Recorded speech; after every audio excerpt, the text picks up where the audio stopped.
வகுப்பு பொதுத் தேர்வு புதுச்சேரி காரைக்காலில் 96.90% மாணவர்கள் தேர்ச்சி பெற்றுள்ளனர். புதுச்சேரியில் அனைத்து அரசு பள்ளிகளிலும் சிபிஎஸ்இ பாடத்திட்டத்திற்கு மாறியுள்ளன.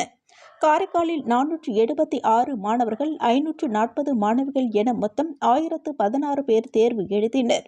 புதுச்சேரியில் தமிழ்நாடு பாடத்திட்டத்தின் கீழ் கடந்த மார்ச் மாதம் 10ஆம் வகுப்பு பொதுத் தேர்வு நடைபெற்றது. புதுச்சேரியில் அனைத்து அரசு பள்ளிகளிலும் சிபிஎஸ்இ பாடத்திட்டத்திற்கு மாறியுள்ளன. இதனால் தனியார் பள்ளிகளைச் சேர்ந்த மாணவர்கள் தமிழ்நாடு பாடத்திட்டத்தின்படி 10ஆம் வகுப்பு தேர்வை எழுதினர். இந்த தேர்வில் புதுச்சேரி காரைக்காலைச் சேர்ந்த 4290 மாணவர்கள், 3977 மாணவிகள் என மொத்தம் 8267 மாணவர்கள் தேர்வை எழுதினர்.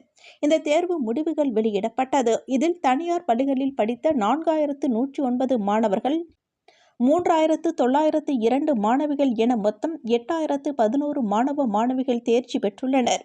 புதுச்சேரி காரைக்காலில் தேர்ச்சி சதவீதம் 96.90% ஆகும். புதுச்சேரியில் மட்டும் 3816 மாணவர்கள், 3437 மாணவிகள் என 7251 மாணவ மாணவிகள் தேர்வை எழுதினர். இதில் 3674 மாணவர்கள், 3386 மாணவிகள் என மொத்தம் 7060 பேர் தேர்ச்சி பெற்றுள்ளனர்.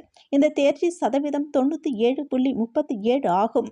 காரைக்கால் மாவட்டத்தில் 476 மாணவர்கள், 540 மாணவிகள் என மொத்தம் 1016 பேர் தேர்வை எழுதினர். இதில் 435 மாணவர்கள், 516 மாணவிகள் என 951 பேர் தேர்ச்சி பெற்றுள்ளனர்.